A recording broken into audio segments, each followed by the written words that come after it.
seorang guru ngaji sebuah masjid di Bukit Tinggi, Sumatera Barat, Sumbar, berinisial RH, 21, ditangkap polisi karena melakukan pencabulan terhadap muridnya.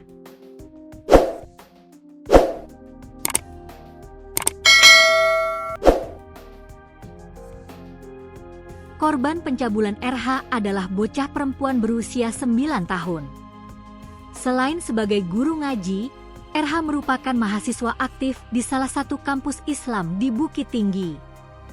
Penasihat hukum RH, Zul Fauzi, mengakui kemungkinan adanya aksi pencabulan, tetapi membantah bahwa kliennya melakukan persetubuhan dengan korban. Klien saya ditangkap dan dituduhkan atas persetubuhan dan cabul.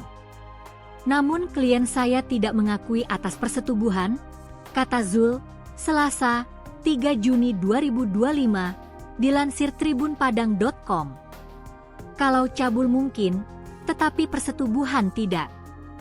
Pernyataan itu didapat setelah saya berbincang-bincang dengan klien, imbuhnya. Zul menyebutkan baru ditunjuk sebagai penasehat hukum sejak Kamis, 29 Mei 2025, setelah dihubungi oleh pihak keluarga RH. Saya baru Senin, 2 Juni 2025. Kemarin mendampingi tersangka, sekalian bertemu penyidik di Polres Bukit Tinggi, jelas Zul Fauzi. Prosesnya terlebih dahulu, dari pihak penyidik memasukkan berkas ke kejaksaan. Apakah P19 atau P21, nanti akan dikabari, lanjutnya.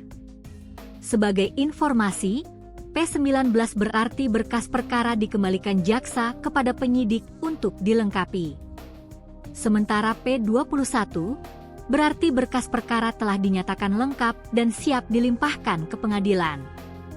Lebih lanjut, Zul menjelaskan bahwa kini pihaknya sedang berupaya mencari saksi-saksi untuk menambahkan keterangan.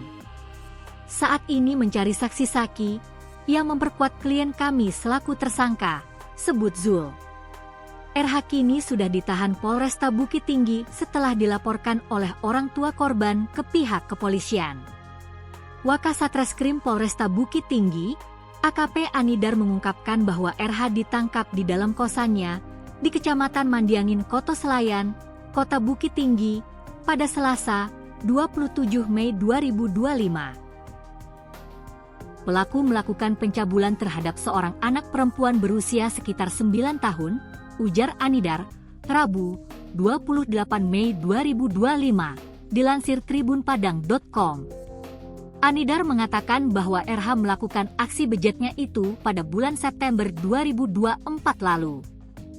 Kala itu, terduga pelaku masih aktif sebagai guru mengaji di salah satu masjid di Kota Bukit Tinggi.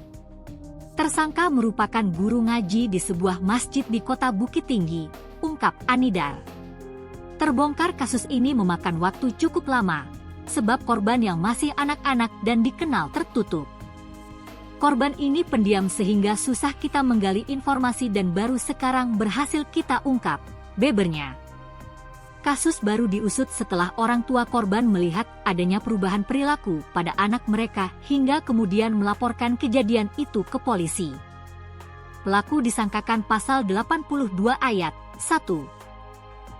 Undang-Undang Nomor 17 Tahun 2016 tentang penetapan peraturan pemerintah pengganti Undang-Undang Nomor 1 Tahun 2016 tentang perubahan atas UU Nomor 23 Tahun 2002 tentang perlindungan anak menjadi undang-undang, papar Anidar.